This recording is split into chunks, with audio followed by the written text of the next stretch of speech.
Hey guys, what is up? It's Dusty here, and welcome back to another crypto video. We're giving away $100 worth of crypto if this video can get 1,500 likes within 24 hours. So make sure you press the like button, make sure you are subscribed, and make sure you comment something down below, as that is all you have to do to enter.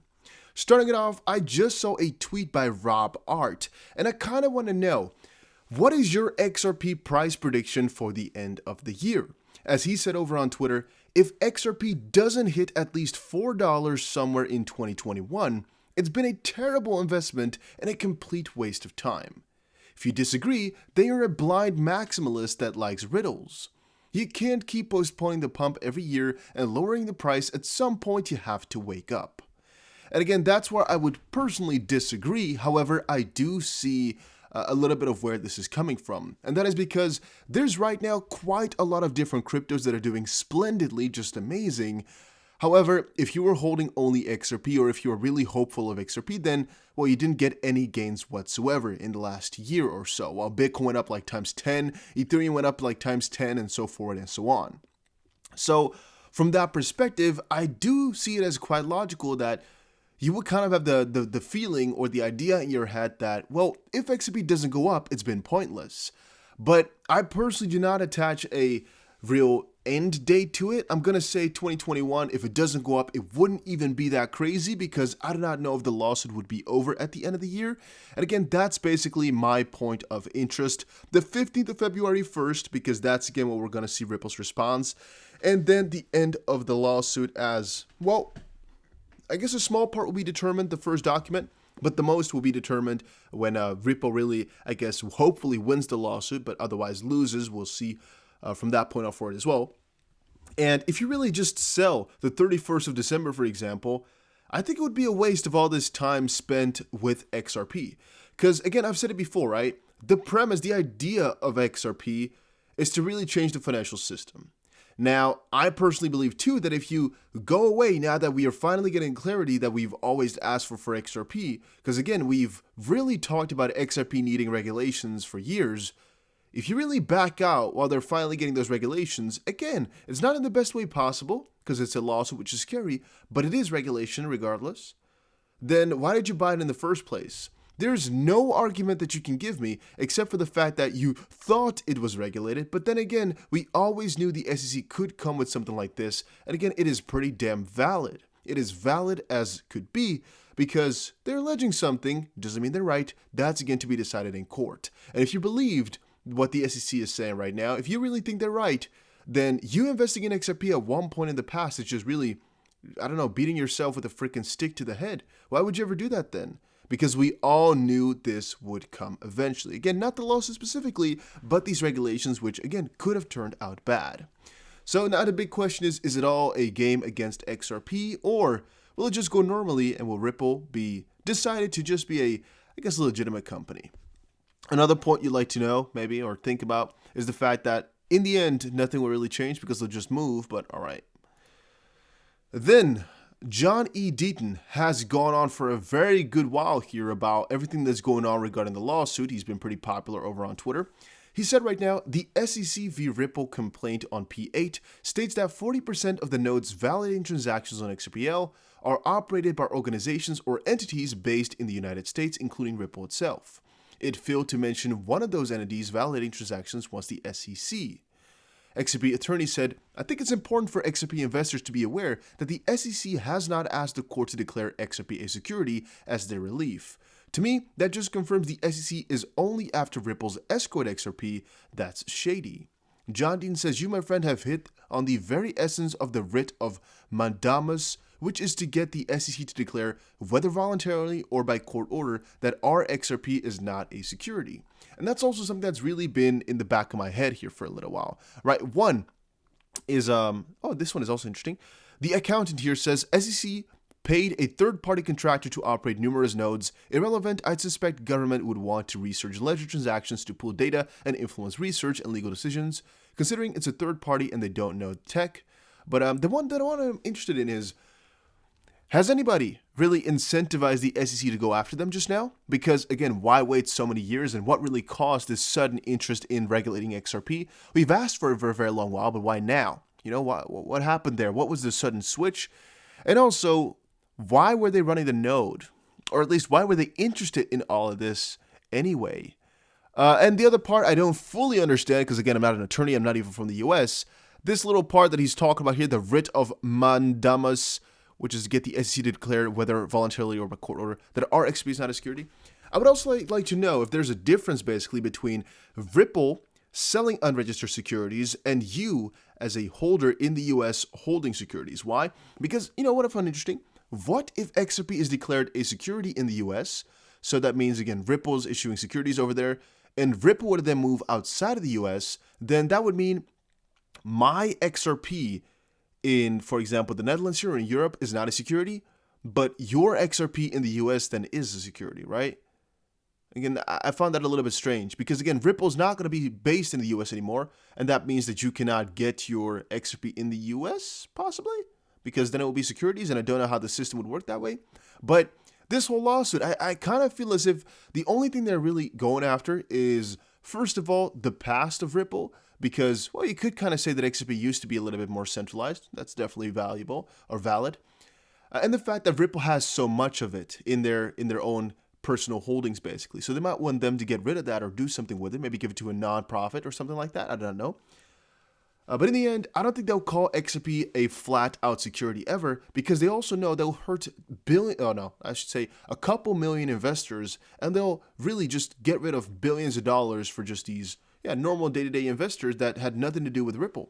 Again, you do not have to be affiliated at all with Ripple to build on top of XRPL or to use XRP, right? You could, literally speaking, never have heard of Ripple and still gotten into XRP, which is interesting in my opinion. Then Brother Xos put here, London is ready, World Economic Forum Davos agenda, resetting digital currencies Monday, January 25th. It's been confirmed that cryptocurrencies are going to be talked about over there, or at least digital currencies, as you can see here from the screenshot. Andrew Bailey, panelist at the World Economic Forum, Davos agenda about resetting digital currencies, 17:00, which is 5 p.m. Monday, which is tomorrow, or basically today. Virtual event, it's coming up. Also, guys, check out GSX. This is the first gold-backed currency. I've personally put a couple $1,000s inside of it, and right now there's a 90% bonus plus a 5% bonus for using my link, and it's only 10 cents a pop plus those bonuses, so it's definitely quite cheap. I'm hoping for 40 cents really soon on this one, and hopefully a couple dollars within like the shortest amount of time. But again, you don't really know for sure how it's going to go. However, since it's gold backed, it has a couple of really nice profit potentials in it, right? At least that's my way of thinking about this. Then Tegan Klein, if that's how you pronounce that, said, for the record, Ripple is not a cryptocurrency, nor has it ever been. When your main goal is enriching yourself and second main goal is helping the banks, please do not claim to be one of us. That is definitely interesting. She is business lead at Graph, so basically a competing crypto, I guess. Stewart said, Ripple is not a cryptocurrency, it's a software company. XRP is a cryptocurrency. 2. Name me one cryptocurrency that hasn't made the founder/company behind them wealthy. And 3. How is helping banks a bad thing when they can offer their customers faster, more secure, and cheaper payments? Tegan Klein is also, I also see that you have worked at Bank of America Merrill Lynch, investment banker for 3 months, also spent 3 years at Barclays Sales and Trading. Today, second main goal is helping the banks. Please do not claim to be one of us. End quote. Did you not help the banks? Hypocrite. I found it interesting how still there's quite a lot of people who misunderstand the difference between XRP and Ripple. And that's, again, another kind of showcase of how infantile the whole space is and how we're really not far into this whole crypto adoption, basically, because a mistake like this is now accepted, is now normal. But in due time here, it's not going to be normal at all to mix these two things up. And people would just really understand the difference between a foundation behind something and the cryptocurrency itself. And I also keep claiming that type of stuff with other cryptos, like, for example, VeChain. People need to understand the difference between what a crypto really does and what is good for the foundation behind it. For example, there could be a Stellar partnership which has nothing to do with Stellar, XLM, the real cryptocurrency, and people need to understand. But again, that's still going to take a couple more months or even years before that's really going to start. Because even the start, I don't think has really happened. There's, for example, let's say 80% of the people are not aware that there's really a difference between Ripple and XRP. Again, I'm talking to the normal crypto people, not the people who have invested in XRP, basically. But I'm going to say a huge amount of people don't know the difference. They just think it's the same thing. Because even a couple of my friends who really are aware of the whole XRP situation actually still refer to it as Ripple. Which, again, I think has to do with the history, of course, but also the fact that a lot of people still kind of mix those two things up together. But in due time, I think they'll know the difference. So that's, again, a good thing. It's just time is all we need. And then XRP 334 posted, XRP could be on the brink of mainstream adoption as Benoit Couret, appointed Chief of the Bank of International Settlements, BIS, lists cross-border payment solutions as a top urgent priority in the current financial world. Again, it's old news, somebody says. Point being, I would say, well, logically, we all know XRP has a lot more potential in this newer world than some are making it out to be. Again, even the girl just now, I forgot her name already, Tegan Klein, kind of makes it look like it's not needed. And what Ripple is building here is not really useful or anything like that, or I don't really get the whole point here. I don't really get why people would be against Ripple/XRP, except for the fact that Ripple may get quote-unquote rich off of it. But again, that's the bad part about cryptos that I do not like. But that's also the bad part about IPOs anyway, right? For example, Coinbase here. If we're going to get into Coinbase and we're going to buy that stock, we're going to be making the founders and all the stockholders rich. We are. Is it a bad thing? Well, it depends. But you got it. That's the only way you can go about it. If you want to buy an exchange token, like for example BNB, you're going to make the founder rich in the end of things, right? Pick another cryptocurrency where the founder doesn't have a huge chunk. With Bitcoin, you might be able to say, okay, the founder actually only got himself 1 out of 21, basically. So let's say about 5% or so. But if you also take into account all the mining that was done at the start, how much money they basically made from just that, or what other guys have just made a fortune in Bitcoin at the start. Again, at the start, they didn't know it was a fortune because nobody really knows. But the same thing happened for XRP. At the start, it wasn't really worth anything. And with time, it became worth a lot. Same thing for Flare, I think. At the start, it's going to be worth almost nothing. And in due time, it's going to be worth a lot. And it will make the founders rich. I do think so. Even though I do not like it, there's no going behind it. There's no going around it. The founders, they put it in the white paper. And if you, willfully go into it knowing you can make some money with it too, it's not a real big problem. It just might be a little bit annoying for the back of your head, just knowing it. And then XRPology here says, buy XRP, hold, never sell, wait for regulations, clarity, and adoption of crypto, be patient, become your own bank, lend out XRP, live of interest, the path to generational wealth.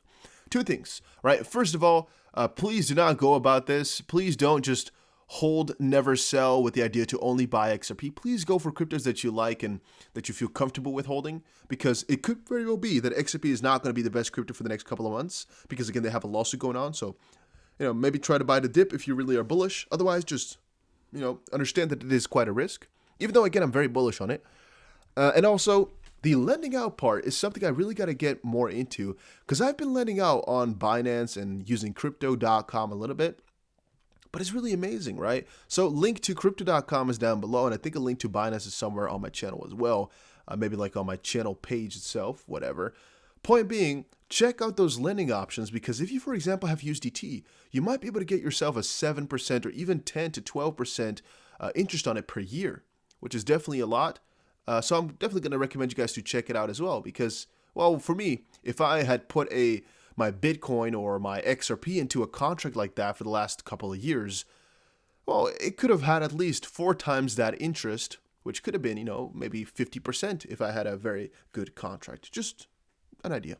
So check it out, and I'll see you guys again in another crypto video. Take care, everybody, and have a very nice day.